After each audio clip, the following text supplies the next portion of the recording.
Hello friends, welcome to laddu சமையல். இன்றைக்கி நம்ம லட்டு சமையலில் ஒரு சிக்கன் 65 தான் பார்க்க போகிறோம். அன்னபூர்ணா சிக்கன் 65 கபாப் மசாலா இதை வச்சு தான் நான் இன்றைக்கி பண்ண போகிறேன். இந்த பாக்கெட் வந்து ஒரு 3/4 கிலோ சிக்கனுக்கு இது போடலாம். 50 கிராம் பாக்கெட்டு. நான் வந்து ஒரு 300 கிராம் தான் சிக்கன் எடுத்திருக்கேன். அதனால் இதில் பாதி மசாலா போட்டு நம்ம செய்ய போகிறோம். இந்த மசாலாவில் இதை மட்டும் போட்டு செஞ்சால் போதும் தான் போட்டிருக்கு. இருந்தாலும் நான் வந்து கொஞ்சம் எக்ஸ்ட்ரா ஃப்ளேவருக்காக எல்லாம் சேர்த்த போகிறேன். நான் வெறும் போன்லெஸ் எடுக்கல, போன் எல்லாம் கலந்ததை எடுத்திருக்கேன். இப்போ இதில் என்னென்ன சேர்த்துறதுன்னு பார்த்துக்கலாம். ஃபஸ்ட்டு அதில் 1 ஸ்பூன் அளவுக்கு இஞ்சி பூண்டு பேஸ்ட்டு, 2 ஸ்பூன் வந்து கார்ன்ஃப்ளவர் மாவு, 2 ஸ்பூன் அரிசி மாவு, கொஞ்சமாக கருவேப்பிலை, கொத்தமல்லி தழை ஃப்ளேவருக்காக சேர்த்துக்கலாம். அதோட 2 ஸ்பூன் அளவுக்கு தயிர் சேர்த்துட்டு இந்த மசாலாவில் பாதி அளவுக்கு மசாலாவை நம்ம சேர்த்துக்கலாம். பாதி மசாலாவை சேர்த்துக்கலாம். சேர்த்துட்டு நல்லா கையால் நல்லா மிக்ஸ் பண்ணிக்கலாம்.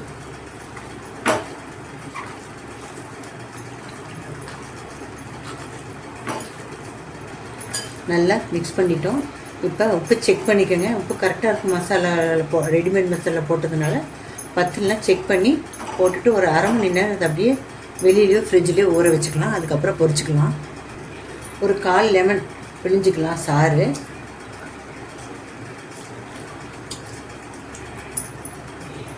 அதையும் சேர்த்துட்டு ஒரு தடவை நல்லா மிக்ஸ் பண்ணிவிட்டு நம்ம அரை மணி நேரம் ஊற வச்சுக்கலாம். நல்லா அரை மணி நேரம் மசாலாவில் இதில் பிடிக்கட்டும். அதுக்கப்புறம் நம்ம பொரித்து எடுத்துக்கலாம். இப்போ அரை மணி நேரம் நல்லா சிக்கன் ஊறிடுச்சு. எண்ணெய் அடுப்பில் வச்சுருக்கேன். இப்போ நம்ம போட்டு பொரிச்சிக்கலாம். லாஸ்ட்டாக ஒரு தடவை நல்லா மிக்ஸ் பண்ணிக்கலாம். பொரிக்கிறதுக்கு முன்னாடி மிக்ஸ் பண்ணிவிட்டு நம்ம மீடியம் ஃப்ளேமில் எண்ணெய் கொஞ்சன்னு வச்சுட்டு ஒரு 5லேருந்து 7 நிமிஷம் வரைக்கும் நம்ம பொரிய வச்சுக்கலாம். எண்ணெய் ஹீட் ஆகிடுச்சு.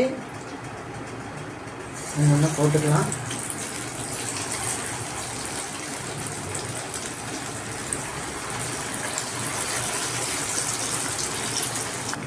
பிடிக்கிற வரைக்கும் போட்டாச்சு. வேகட்டும். ஒரு சைடு வெந்துருச்சு. நம்ம திருப்பி போட்டுக்கலாம். எல்லா பக்கம் வேகிற மாதிரி நல்லா திருப்பி போட்டுக்கோங்க. மிதமான தீயிலே இருக்கட்டும். அப்போ தான் உள்ளேயும் நல்லா வேகும். அரிசி மாவு கார்ன்ஃப்ளவர்லாம் எக்ஸ்ட்ரா போட்டிருக்கோம். அதில் மேலே நல்லா மொறுமொறுன்னு இருக்கும். உள்ளே வந்து நல்லா சாஃப்டாக வெந்திருக்கும். 2 சைடு நல்லா கோல்டன் ப்ரௌன் கலர் வர வரைக்கும் நம்ம பொரிச்சிக்கலாம். 2 பக்கம் நல்லா செவந்து வருது பாருங்கள். நல்லா கிறிஸ்பியாக வேணும்னு நல்லா பொறுமையாக பொரிச்சு எடுக்கணும். அப்போ தான் மேலே நல்லா முறுமுறுன்னு இருக்கும். உள்ளேயும் கொஞ்சம் சாஃப்டாக இருக்கும். நல்லா உள்ளேயும் நல்லா கிறிஸ்பியாகும். கிட்டத்தட்ட ஃபைனல் ஸ்டேஜுக்கு வந்துருச்சு. ஒரு நிமிஷம் அப்படியே நம்ம வச்சுட்டு இந்த பபிள்ஸ் எல்லாம் அடங்கினோன்னா நம்ம எடுத்துடலாம். 2 பக்கம் நல்லா கோல்டன் ப்ரௌன் வந்துருச்சு பாருங்கள். எல்லாம் நல்லா சிக்கன் மொறுமொறுன்னு வந்துருச்சு. நம்ம வடிச்சிட்டு ஒரு டிஷ்யூ பேப்பரில் போட்டுக்கலாம்.